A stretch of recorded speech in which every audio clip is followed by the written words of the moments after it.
A Bíblia diz no livro de Marcos, no capítulo 2, nos versículos de 1 a 28. Dias depois, Jesus entrou de novo em Cafarnaum e logo se ouviu dizer que ele estava em casa. Muitos se reuniram ali, a ponto de não haver lugar nem mesmo junto à porta. E Jesus anunciava-lhes a palavra. Trouxeram-lhe então um paralítico carregado por 4 homens. E não podendo aproximar-se de Jesus por causa da multidão, removeram o telhado no ponto correspondente ao lugar onde Jesus se encontrava. E pela abertura desceram o leito em que o paralítico estava deitado. É inacreditável a iniciativa, a fé, a coragem, a convicção, né, desses 4 homens. E sim, também do paralítico. Essa permanência de Jesus em Cafarnaum, na casa de Pedro, que nós já vimos no capítulo de ontem, mobilizou, agitou a cidade. Então, a gente faz ideia da dificuldade de se aproximar do Senhor Jesus. E estes 4 homens tiveram uma ideia, vamos dizer assim, genial, uma ideia de engenharia, né? Eles removem o telhado no ponto correspondente ao lugar onde Jesus se encontrava. Eles fazem um cálculo para que o paralítico chegue exatamente na frente de Jesus. Que o Senhor Jesus possa ver o paralítico. Tu imagina uma multidão. Como é que um paralítico vai se aproximar?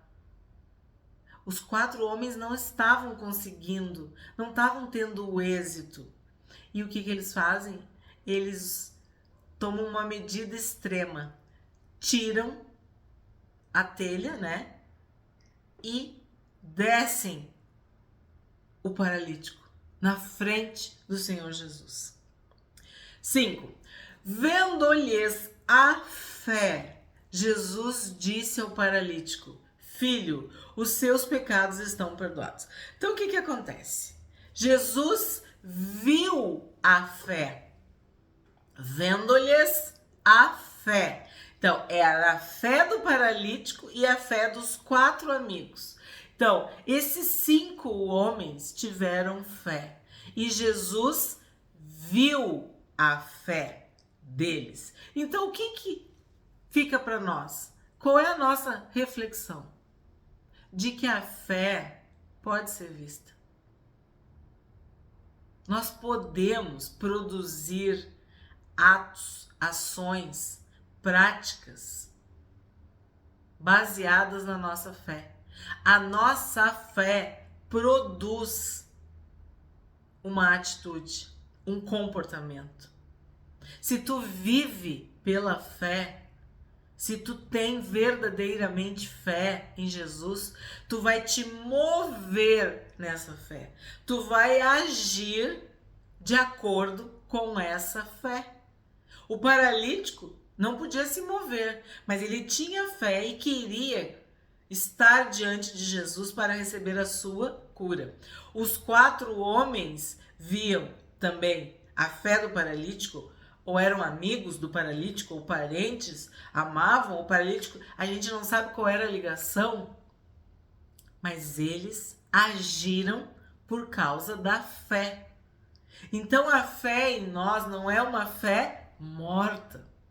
Não, ela é uma fé viva. Como que a nossa fé se expressa? No blá blá blá? Não. Sim, devemos confessar o Senhor Jesus, confessar a palavra, mas não é algo que fica no âmbito das palavras. Não. É ação, é prática, é vida, é conduta, é comportamento, é algo que tu faz. Então, Jesus viu a fé deles, Por quê? Porque eles agiram pela fé. E isso é o capítulo 11 de Hebreus. Pela fé, cada um deles, tudo que eles fizeram foi pela fé. E aqui, Jesus disse ao paralítico: filho, desculpa, os seus pecados estão perdoados. A gente viu a doença, a gente viu a libertação e agora Jesus está falando de pecados, de perdão de pecados. Jesus cura doenças. Jesus expulsa demônios, mas Jesus perdoa pecados. Alguns escribas estavam sentados ali e pensavam em seu coração: como ele se atreve a falar assim? Isto é blasfêmia. Quem pode perdoar pecados a não ser um, que é Deus? Então, eles não estavam totalmente errados, porque quem perdoa pecados é Deus, mas Jesus é Deus. Onde que estava o erro? E não ter fé em Jesus, e não reconhecer que Jesus era o Filho de Deus, que Jesus era o Messias prometido, era o ungido, era o Senhor, era o Salvador. Mas aí o que acontece? Em seu coração, quer dizer, eles não tinham falado, mas no coração deles, eles já tinham desprezado, rejeitado, já havia incredulidade, já havia dúvida, questionamento, né? E já tinha até julgamento, acusação, porque eles disseram: isto é blasfêmia. 8. E Jesus, percebendo imediatamente em seu espírito que eles assim pensavam, disse-lhes: por que vocês estão pensando estas coisas em seu coração? O que é mais fácil? Dizer ao paralítico: seus pecados estão perdoados, ou dizer: levante-se, tome o seu leito e ande? Então Jesus percebeu imediatamente em seu espírito o que eles pensavam. O que é isso? Isso é a capacidade de ler os pensamentos. Não adianta tu não falar, não adianta tu não fazer, mas se tu pensou, tu já pecou. Isso é o que nós vimos. É muito fácil tu medir um comportamento externo. Ah, isso é pecado, porque eu vi que fez tal coisa. Mas e quando o meu pecado ele é interno? Quando ele é oculto? Quando ele está escondido? Quando está no meu pensamento? Uma mente suja, pensamentos malignos, sentimentos perversos. Então, Jesus, por ser Deus, Deus Pai, Deus Filho, Deus Espírito Santo, Jesus é Deus, Jesus é Filho de Deus. Ele lê pensamentos, ele sabe o que nós pensamos. Ele é onipotente, onipresente e onisciente. Então, ele sabe, ele conhece. Ele sonda as mentes e os corações. E Jesus, percebendo imediatamente em seu espírito que eles assim pensavam. Então, as pessoas não sabem o que a gente pensa, mas Jesus sabe. Jesus sabe. E nós devemos mudar os nossos pensamentos. Ter a nossa mente transformada. Levar os nossos pensamentos cativos à obediência de Cristo. Nos submetermos à mente de Cristo. Termos uma renovação, uma transformação, uma mudança. Porque os nossos pensamentos, os nossos sentimentos vão se transformar em palavras e as nossas palavras em ações.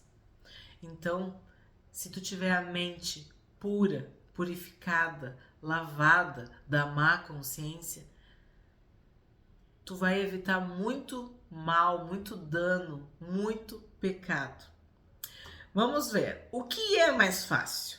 Dizer ao paralítico, os seus pecados estão perdoados, ou dizer, levante-se, tome o seu leito e ande? Então, o que é mais fácil? Nós, seres humanos, somos limitados, mas Deus não. Como acabamos de falar, Deus é todo poderoso. Então, para Deus perdoar pecados e fazer o paralítico andar, para Ele é igual. Ele pode tudo. Ele é todo poderoso. Ele é soberano. Ele sabe se aquilo é uma doença, se aquilo é um espírito imundo, se aquilo é pecado. Deus sabe. Mas nós, seres humanos, somos limitados, né? Em nossos afetos, em nossos pensamentos, em nossas conclusões, em nossas observações, nos nossos achismos. Nós, seres humanos, somos finitos, somos mortais, somos limitados. Mas Deus, na sua infinita sabedoria e soberania, Ele sabe o que é que o paralítico precisa. Ele sabe, é o que a gente entende desse texto, de que havia pecados envolvidos nesta paralisia. Então Jesus diz, os teus pecados estão perdoados. Então, a tua fé, tu teve tanta fé que agora os teus pecados estão perdoados. Tu realmente queria estar próximo a mim. Então, os teus pecados estão perdoados. Mas como que alguém pode perdoar pecados? Então, Jesus pergunta, o que é mais fácil? Para evitar confusão, é mais fácil dizer, pega o teu leito e anda. Levante-se, tome o seu leito e ande. Mas isto é para que vocês saibam que o Filho do Homem tem autoridade sobre a terra para perdoar pecados. Então, o que está sendo dito aqui? O Filho do Homem tem autoridade para perdoar pecados. Jesus perdoa pecados. Porque nós somos salvos em Cristo. Porque nós acreditamos na nossa salvação e temos certeza da vida eterna. Porque a gente tem fé que Jesus perdoa pecados, que o Filho do Homem tem autoridade sobre a terra para perdoar pecados. Então Jesus perdoou todos os meus pecados, do passado, do presente e do futuro. Jesus saldou, quitou a dívida. O escrito de dívida que tinha contra mim foi cravado na cruz. O Cordeiro de Deus que tira o pecado do mundo. Então, Jesus morreu na cruz para nos perdoar dos nossos pecados. Então, eu não sei qual é o teu pecado, mas Jesus perdoa. Ele tem poder para nos purificar de toda a injustiça, apagar as nossas transgressões, perdoar todos os nossos pecados. E ele disse ao paralítico, eu digo a você, levante-se, pegue o seu leito e vá para casa. Então, se vocês não aceitam que eu tenho poder para perdoar pecados, eu vou dizer para vocês que eu vou curar esse paralítico. De que jeito? Levante-se, pegue o seu leito e vá para casa. Ele se levantou e no mesmo instante, pegando o leito, retirou-se à vista de todos, a ponto de todos se admirarem e darem glória a Deus, dizendo, jamais vimos coisa assim.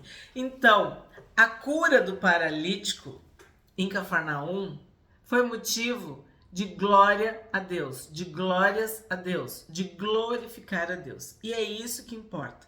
Cada pecador que se arrepende, cada pecado perdoado é motivo de glorificarmos a Deus. Deus é glorificado quando um pecador se arrepende. Há festa no céu quando um pecador se arrepende, quando ele é perdoado. 13. De novo, Jesus foi para junto do mar, e toda a multidão vinha ao encontro dele, e ele os ensinava. Quando ia passando, viu Levi, filho de Alfeu, sentado na coletoria. Ele disse: siga-me. Ele se levantou e o seguiu.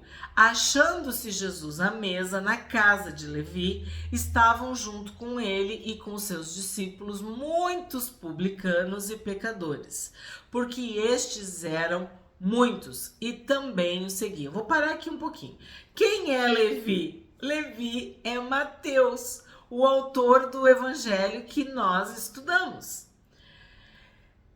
E ele era publicano, ele era cobrador de impostos, ele estava na coletoria, ele estava trabalhando quando o Senhor Jesus o chamou: siga-me. E ele se levantou e o seguiu. E aqui fala de publicanos e pecadores. Publicanos, assim como Levi, eram, que nem eu digo, o agente duplo. Eram judeus que serviam a Roma cobrando impostos dos seus irmãos judeus. Então eles eram odiados, desprezados e eram considerados traidores. E pecadores eram aqueles que viviam de uma forma contrária à lei, de uma forma pública. Todo mundo sabia que eles eram pecadores. Por quê? Porque os outros aparentavam não ser pecadores. É o que eu estou dizendo para vocês. Há uma aparência externa, há comportamentos observáveis e há aquilo que está dentro de ti. Aquilo que tu pensa, aquilo que tu sente, ou aquilo que tu faz escondido quando ninguém está olhando. Então, pecadores todos nós somos, mas esta palavra aqui, publicanos e pecadores, quer dizer aqueles que eram notoriamente conhecidos como pecadores. Tá? Os escribas dos fariseus, vendo Jesus comer em companhia dos pecadores e publicanos, perguntavam aos discípulos dele: por que ele come e bebe com os publicanos e pecadores? Tendo ouvido isto, Jesus lhes respondeu: os sãos não precisam de médico, e sim os doentes. Eu não vim chamar justos, e sim pecadores. Se tu não te arrepende dos teus pecados, então tu não é pecador, né? A pessoa que reconhece que é pecadora, que confessa os seus pecados, que se arrepende, ela abandona o pecado. Mas neste processo, ela encontra o perdão. Então, se eu não me vejo pecadora, se eu não reconheço meus pecados, se eu não confesso meus pecados, se eu não me arrependo dos meus pecados, eu também não vou ser salva, não vou ter perdão. Então Jesus está dizendo, os sãos não precisam de médico. Se tu não reconhece que tu é doente, por que tu vai no médico? Não faz sentido. Então, os sãos não precisam de médico, e sim os doentes. Eu não vim chamar justos, e sim pecadores. Quem é pecador, quem reconhece, quem se humilha, é porque quer ser salvo, quer o Salvador. Quem se considera justo, perfeito, infalível, santo, acima do bem e do mal, não vai buscar um Salvador, não vai buscar um Senhor. Não, ele já se basta, que era o que acontecia com os religiosos, com os escribas, com os fariseus. Eles cumpriam a lei, eles guardavam os mandamentos, então eles eram justos. E Jesus está bem claro, eu estou comendo com publicanos e pecadores porque eu sou o Salvador. E eu tenho que salvar publicanos e pecadores. Não sãos e justos, né?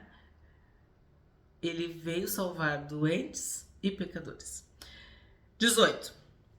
Ora, os discípulos de João e os fariseus estavam jejuando. Algumas pessoas foram perguntar a Jesus: por que os discípulos de João e os discípulos dos fariseus jejuam, mas os seus discípulos não jejuam? É um trocadilho, jejum, um monte de jejum aqui. O assunto do jejum ele é muito importante. Nós sabemos da importância do jejum. Tanto que no capítulo de ontem, nós vimos que Jesus ficou no deserto, ele foi tentado. E pelo relato dos outros evangelistas, Jesus jejuou. Então aqui não tem nada contra o jejum. O Senhor Jesus fala que é uma prática espiritual. Quando jejuares, quer dizer, nós jejuamos e precisamos jejuar. Ele também falou essa casta de demônios, esse tipo de demônio só sai com oração e jejum. Então aqui não é uma crítica ao jejum. O jejum não caiu, não parou, não desapareceu. Não, o jejum ele é uma forma de mortificarmos a carne, de aguçarmos o nosso espírito, de nos humilharmos na presença de Deus, de reconhecermos que somos pecadores, de que somos doentes, de que precisamos. Então, olha a sequência, né? A questão do jejum não é essa. Jesus vai explicar do que se trata. E sim, os discípulos de João jejuavam, os discípulos dos fariseus jejuavam, mas os discípulos de Jesus não jejuavam. Jesus respondeu: como podem os convidados para o casamento jejuar enquanto o noivo está com eles? Durante o tempo em que o noivo estiver presente, não podem jejuar.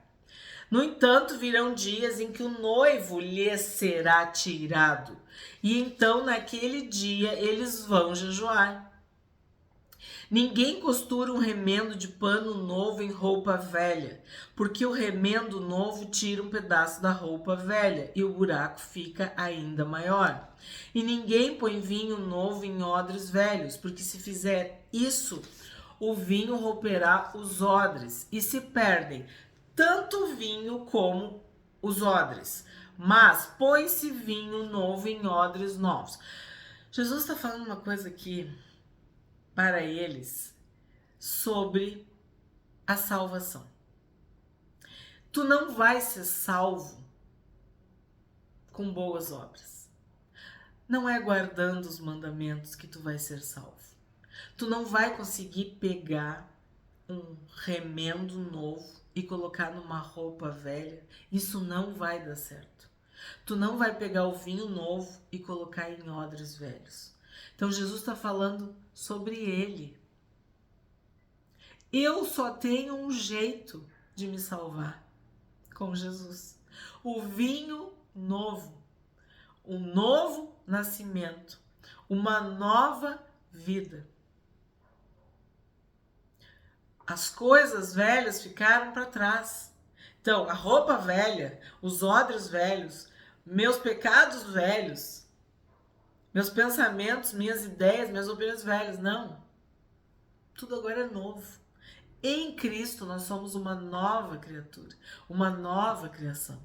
As coisas velhas ficaram para trás. Então Jesus está falando dele mesmo. Ele é o vinho novo. E ele dá vinho novo para os seus filhos, para os seus discípulos, para os seus seguidores. Não tem remendo. Tu não vai conseguir remendar. Tu não tem esse poder. Tu não consegue te salvar. É pela fé em Cristo Jesus. É mediante a graça e o sacrifício de Jesus por nós. Ele é o vinho novo. Ele é o Senhor, o Salvador. E nós, para recebermos o Senhor Jesus, temos que ser essa roupa nova e esse odre novo, para receber o vinho novo, a nova vida em Cristo. Era disso que ele estava falando. Então, o que significava o jejum? No caso, Jesus está explicando que os discípulos, nós temos a salvação, então a gente se uniu com ele. É uma felicidade, é um casamento, é uma festa, né? Agora, quando Jesus morrer, quando ele ressuscitar, voltar para o céu, eles vão jejuar, porque eles vão precisar se manter firmes, fiéis, não cair em tentação, não fraquejar. Então Jesus está falando da nossa vida espiritual. Ele está falando da nossa caminhada, da nossa perseverança. E sim, nós sabemos, é muito importante o jejum, a oração, a palavra de Deus, tudo para que a gente persevere, fique firme, andando nas pisadas do Mestre, andando nas pisadas, seguindo a Cristo. 23. Aconteceu que, num sábado, Jesus atravessava searas e os seus discípulos, ao passar, começaram a colher espigas. Então os fariseus disseram a Jesus: olhe, por que eles estão fazendo o que não é lícito aos sábados? Ó, aqui já vem um remendo novo em roupa velha. O sábado, a lei, a tradição, o sacrifício e não o amor, a misericórdia, a obediência. Ele lhes respondeu: vocês nunca leram o que Davi fez quando se viu em necessidade e teve fome, ele e os seus companheiros? Como entrou na casa de Deus no tempo do sumo sacerdote Abiatar e comeu os pães da proposição, os quais só aos sacerdotes era lícito comer? E ainda deu esses pães aos seus companheiros? E Jesus acrescentou: o sábado foi estabelecido por causa do homem, e não o homem por causa do sábado. Assim, o Filho do Homem é Senhor também do sábado. Então, essa questão do sábado era muito recorrente. Era uma perturbação, uma insistência constante. E aqui Jesus, em Marcos, está falando bem claro, ó. O sábado foi estabelecido por causa do homem e não o homem por causa do sábado. O Filho do Homem é Senhor também do sábado. O sábado é o dia para santificar, é o descanso sagrado, solene. É um tempo de gratidão, de devoção, de fazer o bem, de estar na presença de Deus, de descansar, não ganhar dinheiro, não correr atrás do vil metal, né? Mas isso não pode se tornar um Deus. Isso não pode se tornar um ídolo. Isso não pode escravizar, entristecer. Isso também não pode ser uma aparência. Isso não pode ser uma falsidade. As pessoas estão fingindo que estão guardando o sábado, mas seus pensamentos, seus sentimentos não estão. Então Jesus, neste versículo, está deixando assim bem claro. Foi por causa do homem. Então, é para o bem do homem, do ser humano, das pessoas. É para fazer o bem, é para glorificar a Deus. É algo que está bem claro na lei. Lembra-te do sábado para o santificar. E ele fala, que nós vimos bastante em Mateus, vocês nunca leram, né, a pergunta do Senhor Jesus, vocês não leram a Bíblia? Mas vocês não são os fariseus? Vocês tinham que saber o que Davi fez. E nós que estamos lendo, estudando, sabemos que este episódio, essa situação aconteceu em 1 Samuel 21, de 1 a 6. Então, se Davi, o rei Davi, né, era tão elogiado, admirado, respeitado, fez isso no sábado, por que os discípulos não poderiam colher as espigas e se alimentar se estavam com fome? Se a motivação de Davi e dos seus companheiros também era a fome. Então, Jesus disse, quando tem alguém com fome, tu dá de comer, tu tá fazendo isso para Jesus. Tava enfermo. Sabe, o amor, a misericórdia, a bondade, a benignidade, é isso que importa. E nós não devemos ser julgados por causa de dias, por causa dos sábados, das festas, das luas. Isso tudo são sombras, eram sombras. A verdade, a realidade é Cristo. O Salvador é Jesus e Ele é Senhor do sábado. Ele é Senhor do sábado. Isso que está sendo dito aqui, ó. O Filho do Homem é Senhor também do sábado.